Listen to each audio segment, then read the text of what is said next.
od moj jagol. Mislim, znači postojam. Не треба да се навалува на мажите да ги признаат грешките. Грешките се само грешки и на нив многу може да се научи. Ако се има работа пак со разочарана жена, не и се потребни само нудени решенија и омаловажување на чувствата, туку напротив, внимателно слушање. Напнатите мажи пијат алкохол и вршат инвазија на туѓа земја. За тоа време напнатите и нервозни жени јадат сладки, грицкаат чипс и вршат инвазија на шопинг центрите кои се повеќе ги има тука околу нас.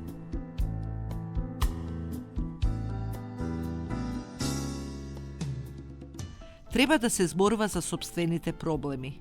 Тоа за жените е знак на доверба и пријателство.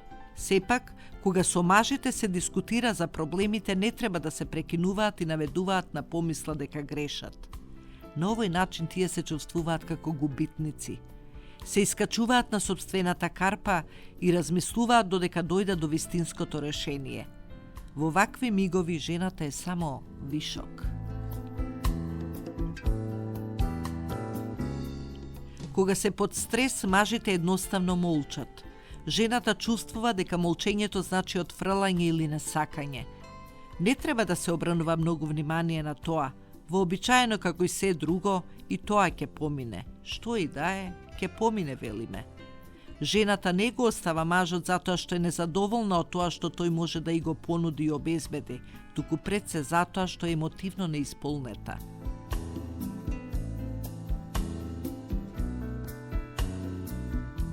Како и се друго, и бракот си има своји добри страни.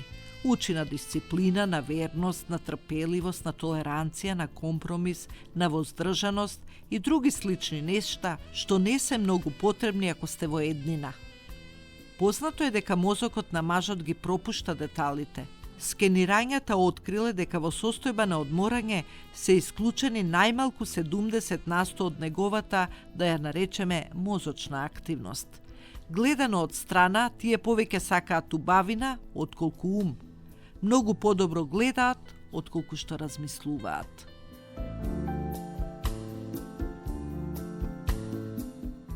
Кога се под притисок, жените зборуваат без размислување, додека мажите постапуваат без размислување. Во тестовите за личноста, мажите во поголем број за себе ги одбираат придавките од типот храбар, доминантен, расположен, самоуверен, практичен, ценет и почитуван. Од истата листа жените ги одбираат топла, великодушна, дарежлива, сочувствителна, привлечна и полна со љубов.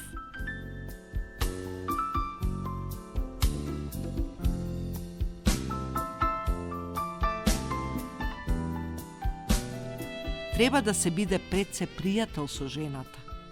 Кога е таа вознемирена, зборува трогнато со блиските. За разлика од неа, мажот во вакви ситуации повеќе сака нешто да направи, да поправи или да монтира. На признавањето на грешките жената гледа како на облик на приврзаност и создавање поголема доверба. Од друга страна, последниот маж што би признал дека направил грешка, бил прочуениот генерал Кастер.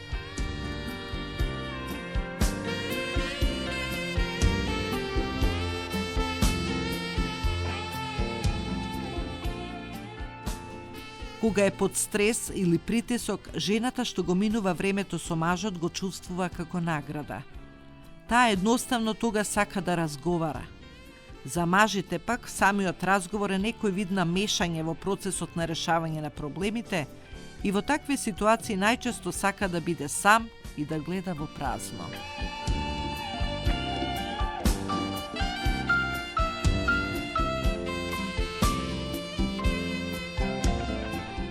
На 17 години повеќето девојки може да функционираат како возрастни. Тоа не може да се рече и за момчињата на оваа возраст, кои се уште се однесуваат како недозреани. Мажите слабо ги разликуваат звуците, па затоа не разбираат најдобро зошто жената, додека се расправаат за некоја баналност, обично вела дека им пречи повишениот тон од машката страна.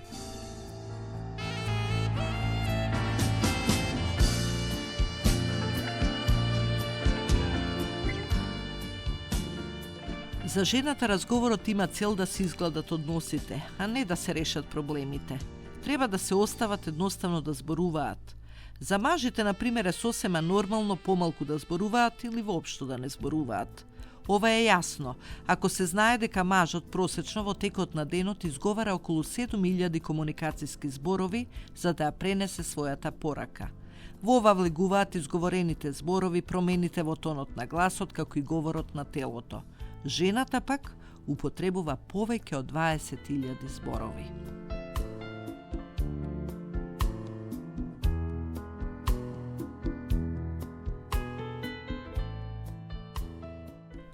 Значењето на зборовите мажите го употребуваат меѓу другото за да стекнат и надмоќ.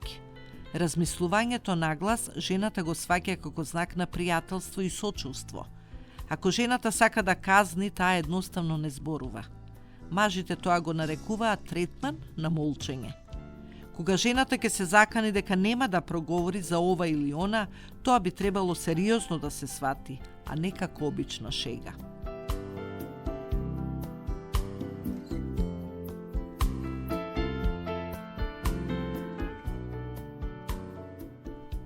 Јазикот не е јасно лоциран во машкиот мозок. Ако се праша тинејџер како поминал на една матурска забава, да речеме, обично одговара со мрморење, па добро. Наспроти тоа, тинејџерката ќе ви даде еден исцрпен извештај за се, кој што кажали на кого, како поминала, како се чувствувала и во што биле облечени другите околу неа. Женскиот говор нема структура и за неколку теми може да се расправа во било кое време, без да се дојде до било каков заклучок. За нив разговорот е како и купувањето.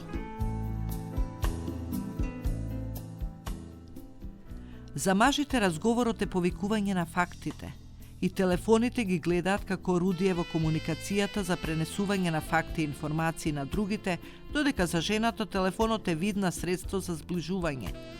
Жените понекогаш го употребуваат молчењето за да ги казнат мажите.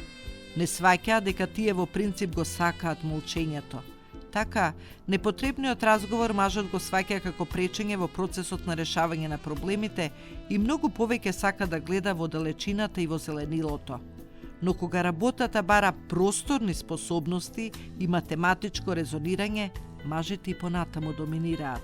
Така 91% од статистичарите, 99% од сите инженери и 98% пилотски екипаж се од машкиот пол.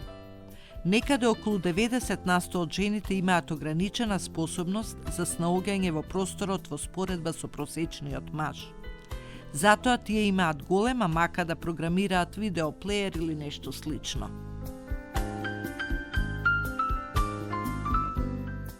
Жената не треба пред себе да става некој голем географски предизвик, за да мора да ја одредува насоката. Толкувањето на мапите и сваќањето каде се наоѓа се подпираат врз просторните способности. Скенирањето на мозокот покажува дека просторната способност е силна кај мажите, а слаба кај жените. Тоа е уште од времето на машката ловечка вештина.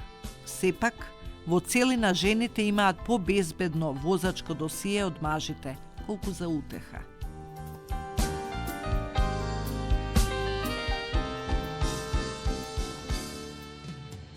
Она што вообичаено се нарекува женска интуиција, главно е нагласена женска способност да забележува детали и промени во изгледот и однесувањето на другите. Во обидот да стекнат авторитет, многу жени го креваат гласот. Во такви мигови мажите помислуваат дека тие се само агресивни. Тие уживаат после работата да испијат по еден пијалак во мир. Ова значи навистина во мир, односно во тишина, ако тоа им се дозволи. Тоа треба понекогаш да се разбере и да се почитува. Самопочита на мажот се мери со женското вреднување на неговите напори. Така, за да докаже дека ја сака, еден маж се искачил на највисоката планина, го препливал морето и ја поминал најраспространетата пустина. Но и после се таа го оставила, затоа што едноставно никогаш не бил прибран дома.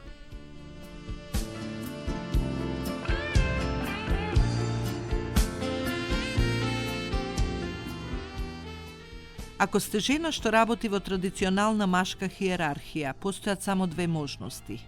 Да се даде оставка со време или да се стане машкоданка.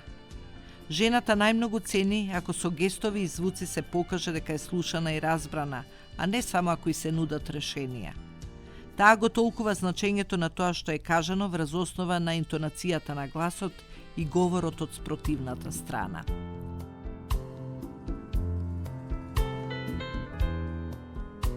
Кога станува збор за љубовта, има многу што да се каже. Сепак, жените се тие кои препознаваат кога нема љубов. Затоа, дури 80% од врските ги прекинуваат токму тие. Размислете за вашите блиски машко-женски односи на денешницата, ако тоа не сте го направиле одамна. Испите топло кафе и попатно проследете го спектарот на настани на вашето македонско радио, Радио Скопје.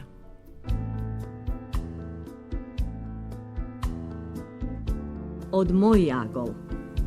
Мислам, значи постојам.